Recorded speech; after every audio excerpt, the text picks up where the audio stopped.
Today's reading is from the first book of Samuel, chapters 16 through 18. Samuel anoints David. The Lord said to Samuel, "How long will you mourn for Saul, since I have rejected him as king over Israel? Fill your horn with oil, and be on your way. I am sending you to Jesse of Bethlehem. I have chosen one of his sons to be king." But Samuel said, "How can I go? Saul will hear about it and kill me." The Lord said, "Take a heifer with you and say, 'I have come to sacrifice to the Lord.' Invite Jesse to the sacrifice, and I will show you what to do. You are to anoint me, the one I indicate." Samuel did what the Lord said. When he arrived at Bethlehem, the elders of the town trembled when they met him. They asked, "Do you come in peace?" Samuel replied, "Yes, in peace. I have come to sacrifice to the Lord. Consecrate yourselves and come to sacrifice with me." Then he consecrated Jesse and his sons and invited them to the sacrifice. When they arrived, Samuel saw Eli and thought, "Surely the Lord's anointed stands here before the Lord." But the Lord said to Samuel, "Do not consider his appearance or his height, for I have rejected him. The Lord does not look at the things man looks at. Man looks at the outward appearance, but the Lord looks at the heart." Then Jesse called Abinab and had him pass in front of Samuel. But Samuel said, "The Lord has not chosen this one either." Jesse then had Shammah pass by, but Samuel said, "Nor has the Lord chosen this one." Jesse had 7 of his sons pass before Samuel. But Samuel said to him, "The Lord has not chosen these." So he asked Jesse, "Are these all the sons you have?" "There is still the youngest," Jesse answered, "but he is tending to the sheep." Samuel said, "Send for him. We will not sit down until he arrives." So he sent and had him brought in. He was ruddy, with a fine appearance and handsome features. Then the Lord said, "Rise and anoint him. He is the one." So Samuel took the horn of oil and anointed him in the presence of his brothers. And from that day on, the Spirit of the Lord came upon David in power. Samuel then went to Ramah. Now the Spirit of the Lord had departed from Saul, and an evil spirit from the Lord tormented him. Saul's attendants said to him, "See, an evil spirit from God is tormenting you. Let our Lord command his servants here to search for someone who can play the harp. He will play when the evil spirit from God comes upon you, and you will feel better." So Saul said to his attendants, "Find someone who plays well and bring him to me." One of the servants answered, "I have seen a son of Jesse of Bethlehem who knows how to play the harp. He is a brave man and a warrior. He speaks well and is a fine-looking man, and the Lord is with him." Then Saul sent messages to Jesse and said, "Send me your son David, who is with the sheep." So Jesse took a donkey loaded with bread, a skin of wine, and a young goat, and sent them with his son David to Saul. David came to Saul and entered his service.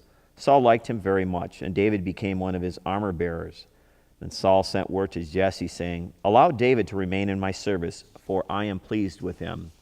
Whenever the Spirit from God came upon Saul, David would take his harp and play. Then relief would come to Saul. He would feel better, and the evil spirit would leave him. Now the Philistines gathered their forces for war and assembled at Socoh in Judah. They pitched camp at Ephes-dammim between Socoh and Azekah. Saul and the Israelites assembled and camped in the valley of Elah and drew up their battle line to meet the Philistines. The Philistines occupied one hill and the Israelites another, with a valley between them. A champion named Goliath, who was from Gath, came out of the Philistine camp. He was over 9 feet tall. He had a bronze helmet on his head and wore a coat of scale armor of bronze weighing 5,000 shekels. On his legs he wore bronze greaves, and a bronze javelin was slung on his back. His spear shaft was like a weaver's rod, and its iron point weighed 600 shekels. His shield-bearer went ahead of him. Goliath stood and shouted to the ranks of Israel, "Why do you come out and line up for battle? I am not a Philistine, and are you not the servants of Saul? Choose a man and have him come down to me.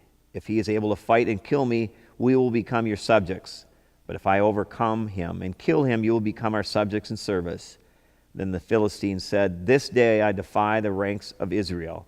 Give me a man and let us fight each other."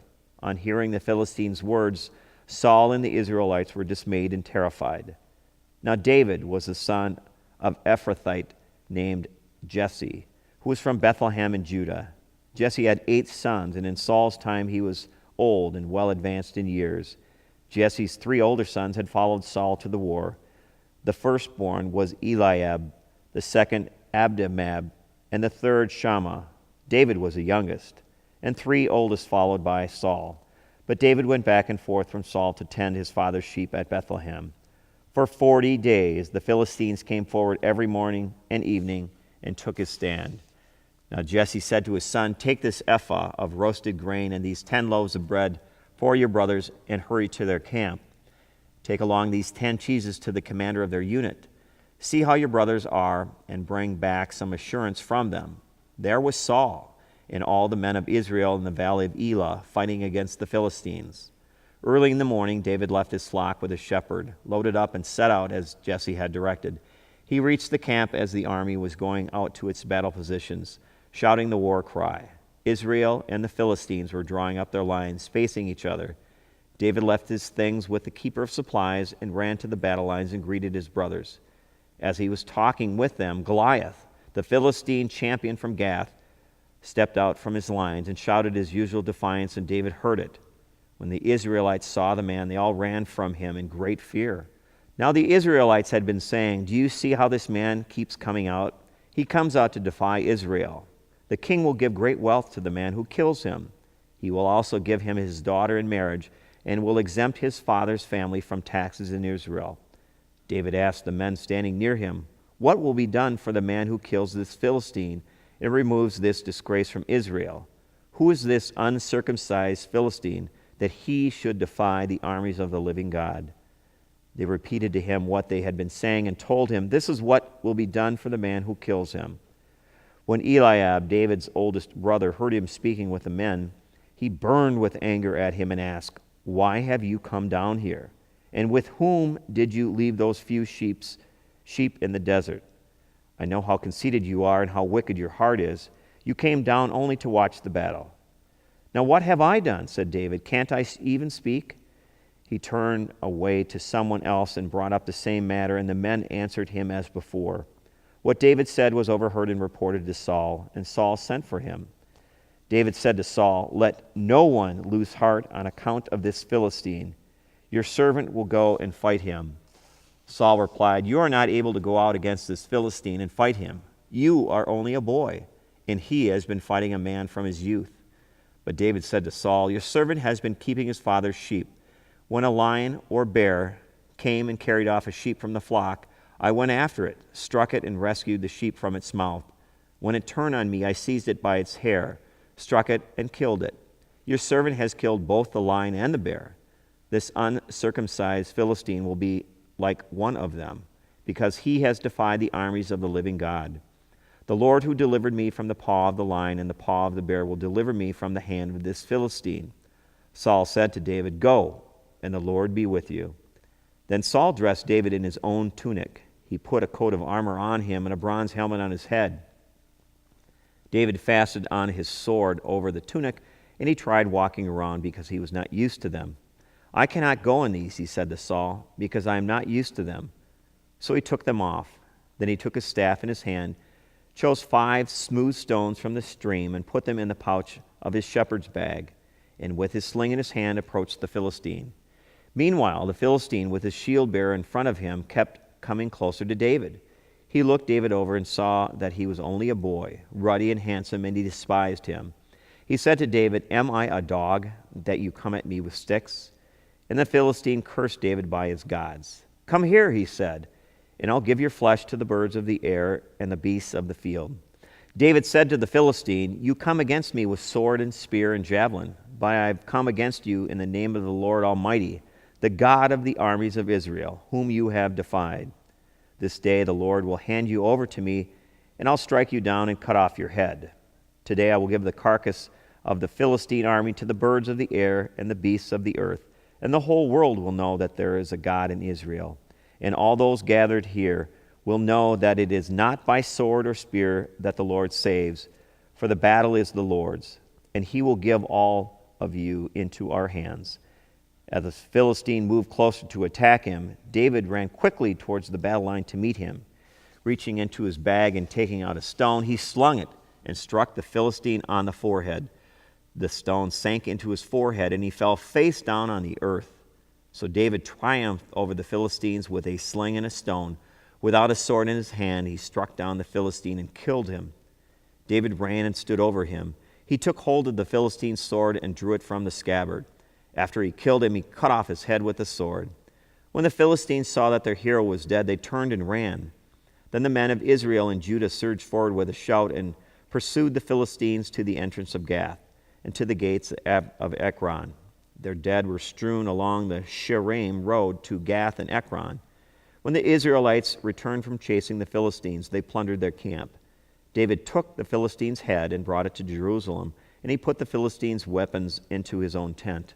As Saul watched David going out to meet the Philistines, he said to Abner, commander of the army, "Abner, whose son is that young man?"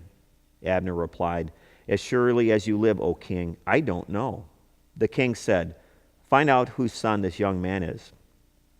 As soon as David returned from killing the Philistine, Abner took him and brought him before Saul, with David still holding the Philistine's head. "Whose son are you, young man?" Saul asked him. David said, "I am the son of your servant Jesse of Bethlehem." After David had finished talking with Saul, Jonathan became one in spirit with David, and he loved him as himself. From that day, Saul kept David with him and did not let him return to his father's house. And Jonathan made a covenant with David because he loved him as himself. Jonathan took off the robe he was wearing and gave it to David, along with his tunic and even his sword, his bow, and his belt. Whatever Saul sent to him, David did so successfully, that Saul gave him a high rank in the army. This pleased all the people and Saul's officers as well.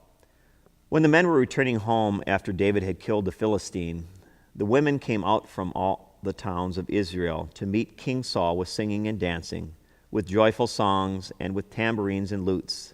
As they danced, they sang, "Saul has slain his thousands, and David his tens of thousands."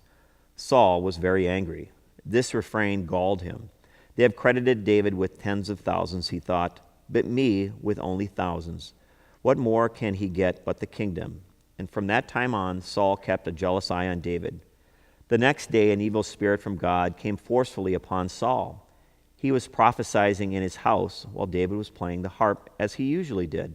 Saul had a spear in his hand, and he hurled it, saying to himself, "I'll pin David to the wall." But David eluded him twice. Saul was afraid of David because the Lord was with David and had left Saul. So he sent David away from him and gave him command over 1,000 men, and David led the troops in their campaigns. In everything he did, he had great success, because the Lord was with him. When Saul saw how successful he was afraid of him. But all Israel and Judah loved David, because he led them in their campaigns. Here ends the reading.